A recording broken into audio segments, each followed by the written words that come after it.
Welcome back to the Intentional Household Podcast. I am Laura Wilson. The holidays can be one of the most joyful times of the year, but let's be honest, they can also bring a lot of stress, especially when it comes to money. If we're not intentional about planning, it's easy to find ourselves overspending in the moment and dealing with that financial hangover come January. That's why I'm so excited to have a returning guest on today's episode, Adam Rivers. Adam is a financial expert and owner of Rivers Wealth. Adam's here to help us navigate one of the most important parts of the season, creating and communicating a holiday budget as a couple. We're going to break down how you and your partner can get on the same page, set realistic limits, and enjoy the holidays with more peace of mind and less stress about what's happening in your bank account. Adam, welcome back. You're our first returning guest, so it's great to have you here again. Yeah, good to be back. So today we're talking about holiday budgeting and planning for any shopping or holiday spending coming up. I'm really good at planning when it comes to determining what I'm going to purchase, but I actually don't generally do the budgeting part. So let's get into it and talk about why it's important to start with budgeting. Yeah, sounds good. Again, that word budgeting, I think, scares a lot of people. And we talked about that last time I was here. And I think like talking in terms of allocating spending, right? Is a better way. So spending allocations.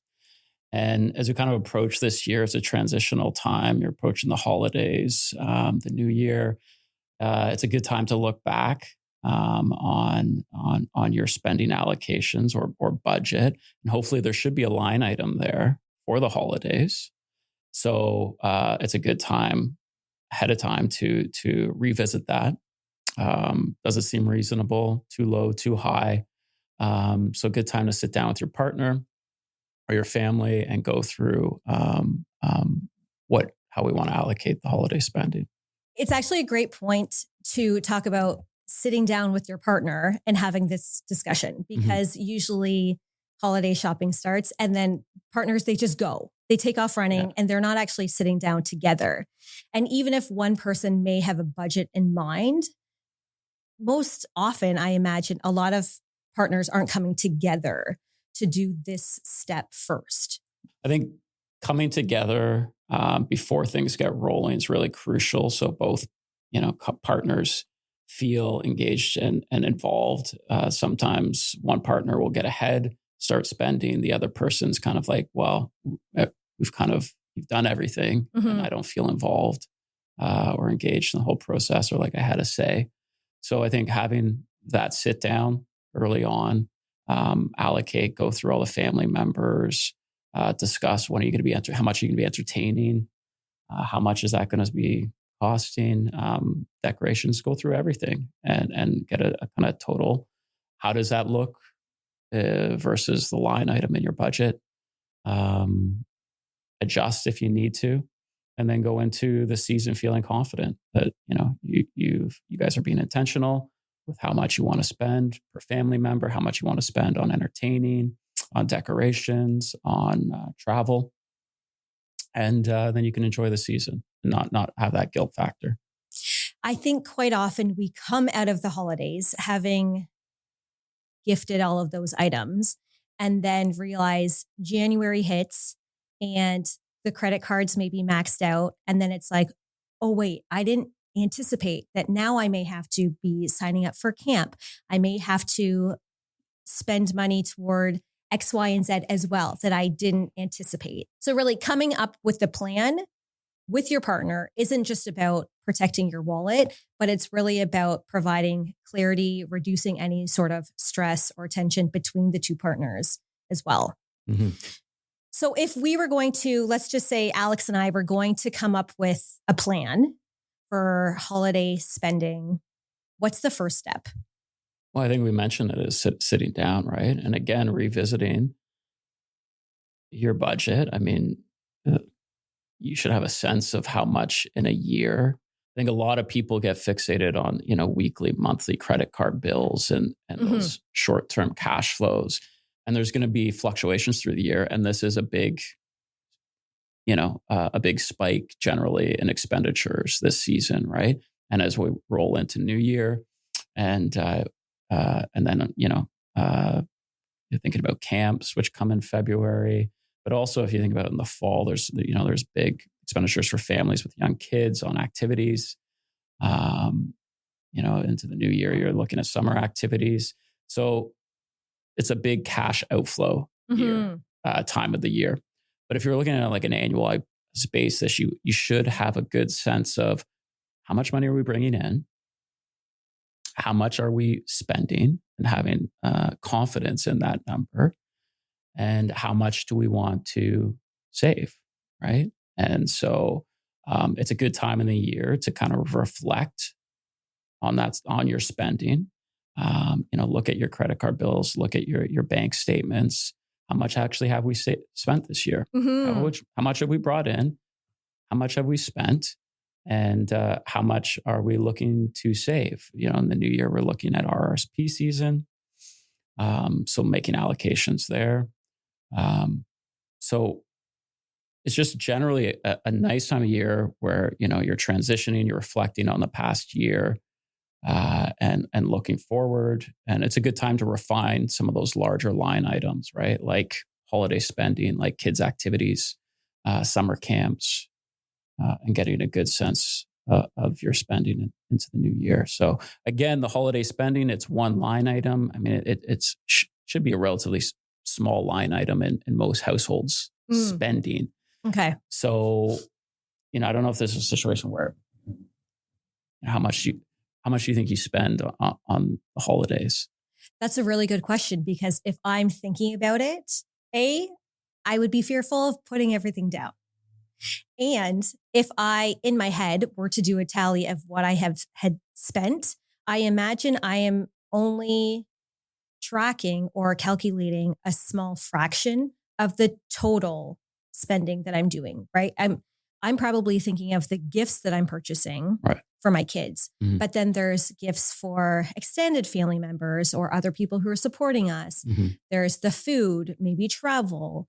There are so many different decorations, any outings. There are so many different factors that I think I often don't add to the true cost.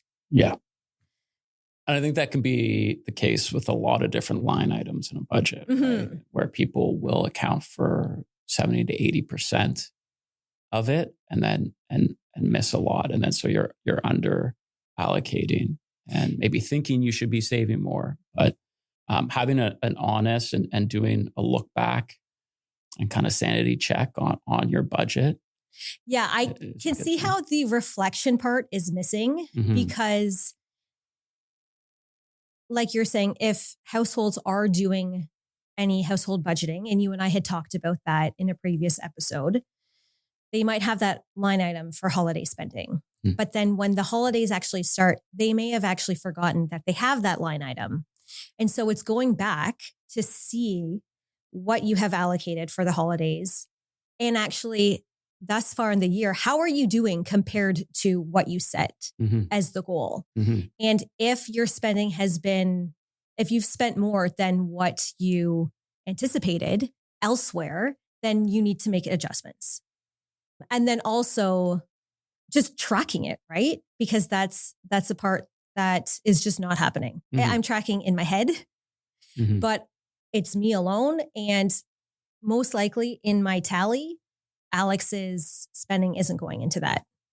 Right. And so that's important is to bringing, both the spending. Households set up in different ways. Some couples keep to their lanes and it's very separated. Some are very integrated, right? And only use joint accounts. So it depends on the setup, and that's just a personal preference. I see a lot of different setups.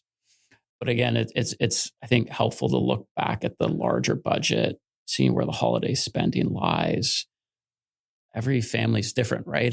Some families might be operating at their natural rate of surplus or savings is much higher than others. Some are kind of, they're kind of tighter, right? So that becomes more important, right? So there's some situations that require more diligence, right? Yes. Than others. Yeah. So, but I think even if there is that, a situation where it requires less diligence, it's still good to know to be intentional, just to even how much should we be spending on the kids as a couple from a values perspective. Do we want to spend this much? Does that feel right? How did we feel last holiday season? Yes. Right? Need help building systems that actually work for your home?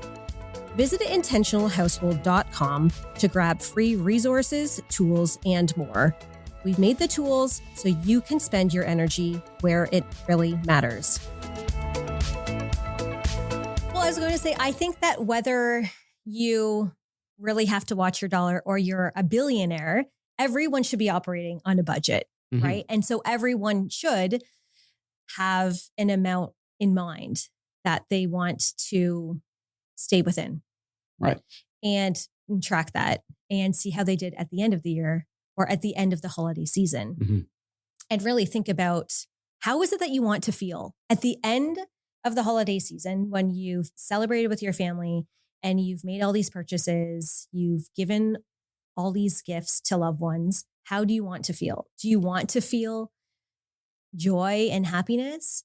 Or do you want to feel stressed that, oh man, I gave, yes, the recipients were happy and appreciative, but I'm really stressed. And now how am I going to survive for the next year because I'm in serious debt over my overpurchasing? So if we are going to start the holiday planning together, how can we do this so that we stay on the same page? So, again, so you sat down. I think you need to go through, create a line by line budget. Each kid, how much do we want to spend? What do they want for the holidays, or and then I think figuring out a way to track it, right? And make sure that you're staying on the budget. I think also needing to have flexibility and being realistic that things might end up costing more than you originally did, and not to beat yourself up too much. It depends on the magnitude. I think it's remembering this might be 2% of your overall household spending in a year, right? So if it goes over by 20%, hopefully that's not going to have a huge impact on things. I think there's a real need to keep the bigger picture here, right? I know it's we want to be vigilant with spending and keeping things in check. I think a lot of it is people feeling that short-term hangover in the new year and not feeling great. It just the amount of spending, consumerism that kind of takes over the holidays. So, not that it's going to put you guys in a lot of households in dire straits. It's just there's a spike in spending. It should smooth out in other parts of the year. And taking a look back on your annual spending allocation, it is generally a relatively small line item, right? Compared to the mortgage, compared to groceries and food, right? Kids' activities.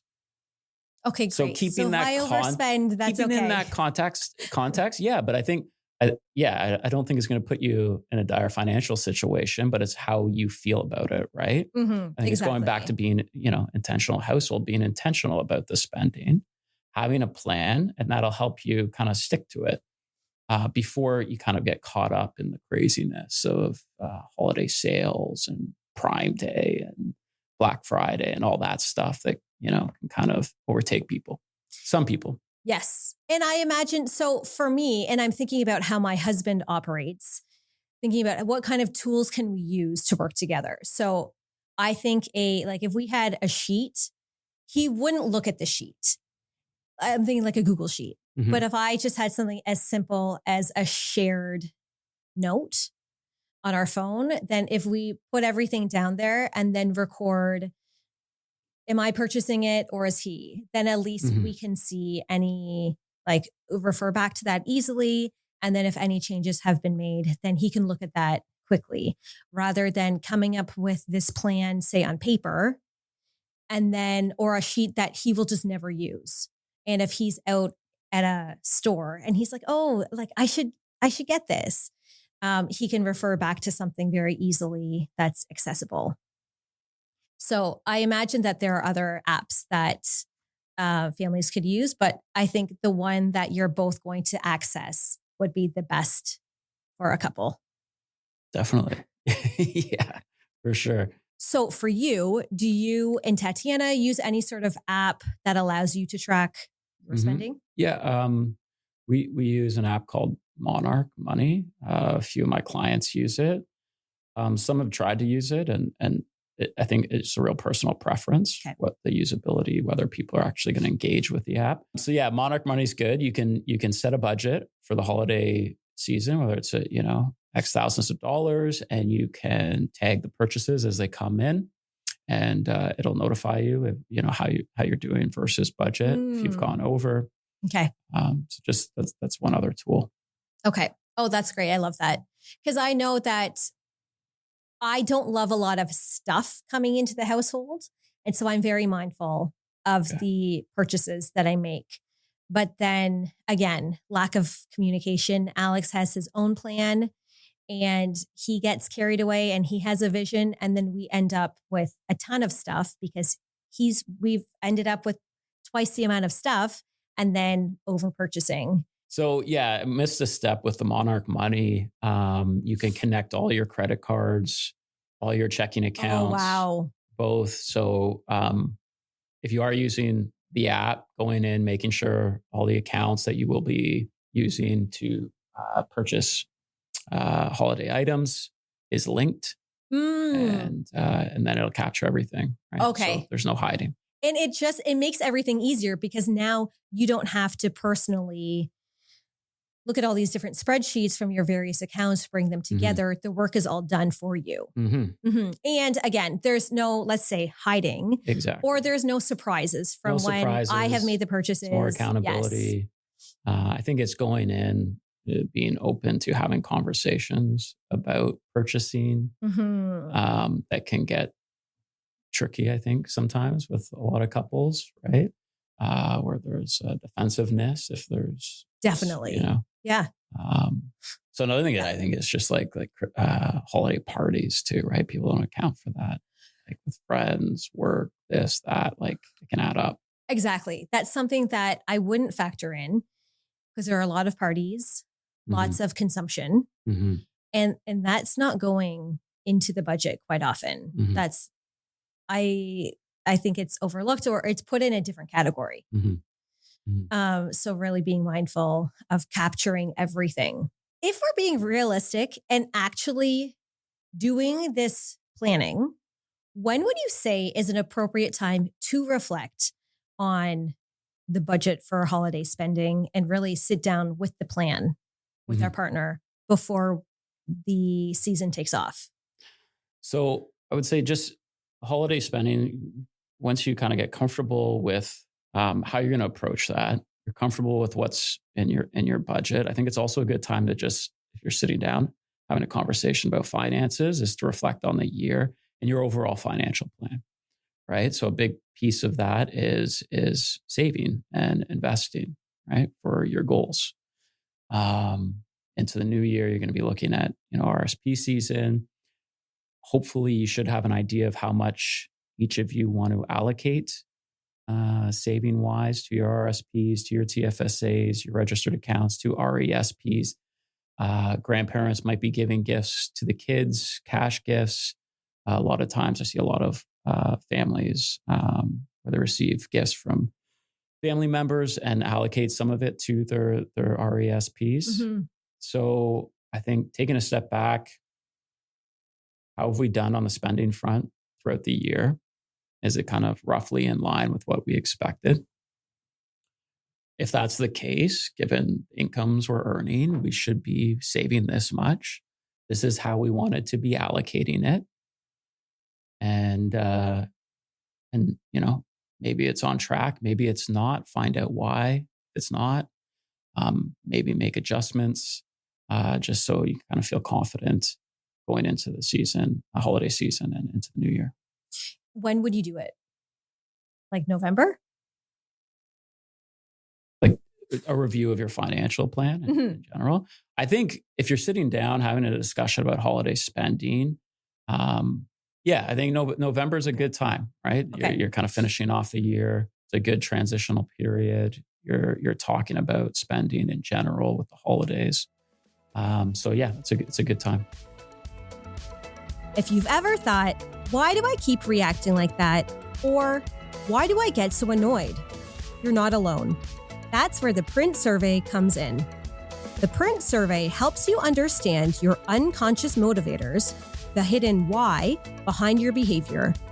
It's one of the most powerful self-awareness tools we use at Intentional Household, especially when helping families and household support work together within the household.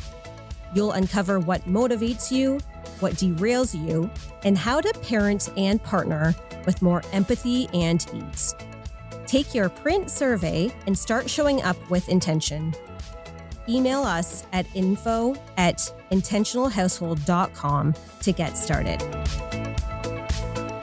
It's a good point you make about almost anticipating what your kids will be receiving in terms of monetary gifts, so that you can use that or some of it toward RESPs or whatnot. Because generally, I think we can anticipate how much they might be getting from family members, but that's something that Alex and I don't do, or I don't do at least. It's not a conversation we're having.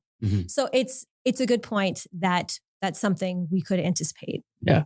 Like, will your kids get some? Yes. And it sits, they get it in these red Chinese envelopes, and it sits in our like certain sections of our home for the year and collects dust. And that's it. How long does it collect like dust? We have so many just sitting around. It's so with funny money because in it I actually use that term a lot with clients that just have the need to have cash sitting there collecting dust. Yes. And it might be even a bank account, right? Even if it's in a bank account, it's collecting dust. It's not working for you, right? Yeah. And it's not because we're trying to hold on to it. It's due to just a lack of doing anything, a lack of taking action and actually putting it somewhere. And putting it to work. Yes, exactly. So what you're saying, Adam, is I should go home, empty those envelopes, and then Do you still have envelopes? Many.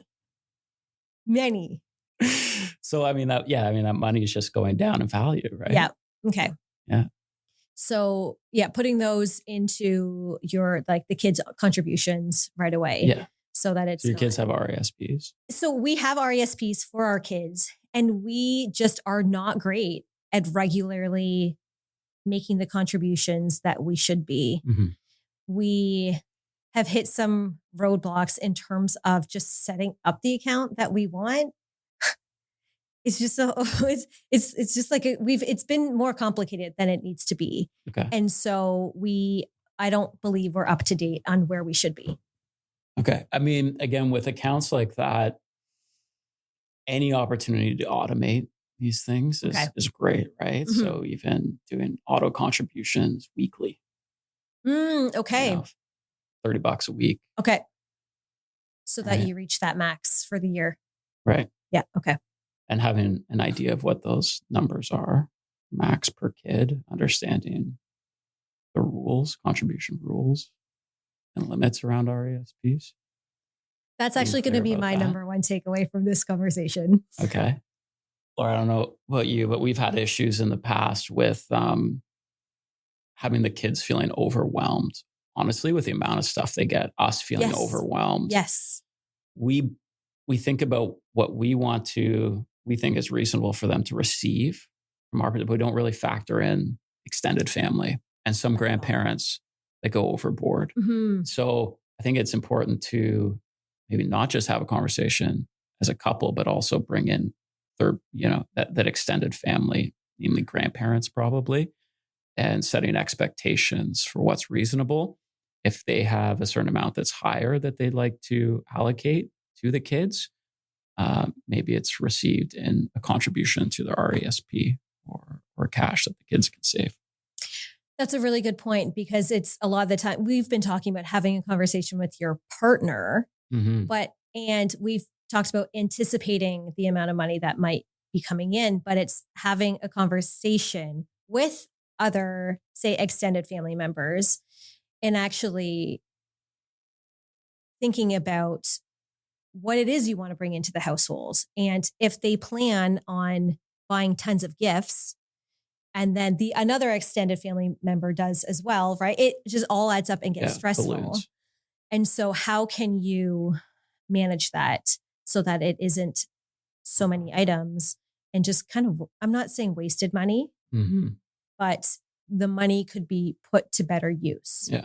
And I think some people may feel a little uncomfortable proposing money or monetary gifts instead of tangibles. Yeah. But I think when you frame it as an RESP contribution, then it looks like it's going to better use versus here is some money that they can spend at the dollar store. Yeah. Yeah. Yeah. So that's a really good point. And then it can also, again, just reduce the stress of all of the stuff that's coming into the household. Definitely. Yeah. No, I mean, I agree with all those points. I find we go through, for us, Christmas and Christmas Day with our family, we feel fine. But then all of a sudden we have the extended family and some grandparents go overboard. So each year, I think we need to revisit that and try to get aligned with some of those extended family members. So to be honest, you can have these conversations, but there's some family members that, might not hear you. And you just need to reiterate each year. I can talk about my mother-in-law in particular. I think we've slowly had some positive impact in having conversations with her to pare it down. Okay. But I can give you an example that we've said the kids should have one gift each, right? If you want, and usually then she'll give a check for an RESP contribution. Okay. But she'll do the RESP contribution, and her one gift is she will get the largest bag you can find, and she'll put 6 gifts into it, and it's one gift. Strategic. So the kids will just keep picking up presents, and we're just like, so yeah. So I mean, that's one example. You all you can do is try, right? That's right. You can't control the outcome, or you can't control how someone will actually take that information. Yeah. That's right. Hilarious. Yeah.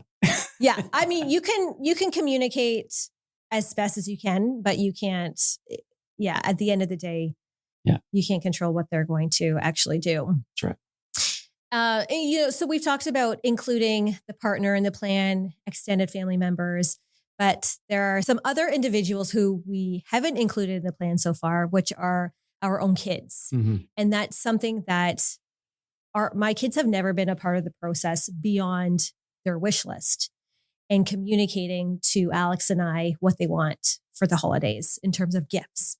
And I've never communicated back like, these are the number of gifts we will be giving you, or this is the criteria, because I have criteria in my head of like a big gift and then something that might be a book, clothing item, educational. Yeah. So I have my criteria. And so it might actually help to set the kids' expectations of coming up with a plan together and almost that criteria. I don't know. It is tricky with kids. I mean, I don't know how much, it depends on how much magic is still involved in the holiday. So those can be like tricky conversations, right? It can be because I mean, in our household, I mean, I think all you really can do is like, make a wish list, and then you kind of comment, "Oh, that seems like a lot." I don't know. Comments to try to manage expectations, right? But I think that they think we have endless sums of money, and whatever is going on that list is going to be purchased. Yeah. And so how can we set their expectations? Yeah. It's really by communicating that, like, this is your list, but you will be getting X number of gifts from us, and not feeling that pressure to spend all of the money on that list. I feel like as the kids get older, the each thing they put on the list gets more expensive too, right? Oh, absolutely. But when they were like little, but a big box, it does mean everything to them. Yeah. Versus a small box. Yeah. In our household, we have, so Santa brings stocking stuffers. And so it's pretty much, he brings items that fit in the stocking. Okay. And so it's lower priced items. We do it so that if they were to go to school or they talk to their friends, Santa isn't spending a lot of money on them. Yeah. But the parents, that's a different story. We are giving a big item, and that's our decision. Yeah. But yeah, I mean, it's a tricky topic. It is. Right. Because because each household does it a bit differently. They'll have friends that'll come and be like, "Oh, Santa got me this," and then your kids are going to be like, "My wife, growing up, Santa's the only one that got them presents. Okay, parents didn't get them presents at all. It was all from Santa." Wow. So yeah, every household is different. I was a bit of a combination. So it's hard. It is. I'm not an expert on this. No. No. And I know that this, it kind of takes away from the budgeting, but I suppose what I'm trying to say is, if you're trying, and in our next episode that listeners will hear next week, we are talking about Christmas again. Okay. And the magic of Christmas. Yeah. But at the end of the day, it's really, how do you want to feel at the end of Christmas? And how do you want your kids to feel? Do you want them? Is it about tradition and connection and feeling joy? And of course, gifts are a part of it. But I know one thing is that my dad, he always tried to remind us that gifts are great, but the holidays are about something much bigger than gifts. Yeah. And we were kids and we're like, we still want our gifts. Yeah. But it's really trying to build up those other areas, right? As kind of the key emphasis of the season. Yes. So that they can enjoy the holidays beyond just the gifts that they got. Yeah. Can I just add some other areas on like the reflection of the investment? Yes, please. Piece? Yes. So we touched on RESPs. I think also, if you're having these conversations about transitioning to the new year, spending allocations, savings allocations, I find a lot of people, it's a good time to maybe check in on contribution room, right? A lot of people don't really know. They'll wait to get their tax filing from their accountant, but you can actually phone the CRA anytime, and there's a phone number, and you're not waiting online to find someone. You can put your social insurance number in, birthday, and you can get your precise TFSA contribution room and RSP contribution room. Okay. So you're clear kind of where you're at, right? That's very handy. Yeah. Okay. So it might be a good time to just check in on that. Yeah, we should all be doing that. Yeah. Okay. All right. I'm going to get that number. Yeah. So we'll link it in this episode so that it's easily accessible for listeners. Yeah. So it's November now. So this really is the perfect time. We've all listened to this episode.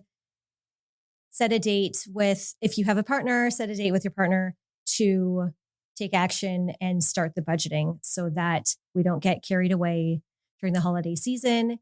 And at the end of the season, we can feel the way we want to feel and not deal with that holiday spending hangover. Again, yeah, exactly. This is a great time. Sit down with your family members, your partner in particular. Look back on what you've budgeted in your financial plan so that you can feel confident going into this kind of high spending season. That it's just one line item in the bigger picture. Don't get overwhelmed, but don't get intentional with how you want to approach it, so you don't overspend, you don't have that holiday hangover. Want to avoid that. Adam, thank you for being here. Thanks for having me back. Also, just want to mention a lot of these conversations can be tricky for some couples. Having a financial planner or financial advisor that you're working with, you're having conversations with, it's a great time to maybe have a check-in meeting with them and to go over your plan, go over your spending budget, go over your saving allocations. And Adam, how can people get in touch with you? The best way is to reach me via email, and we can set up a time to have an intro call.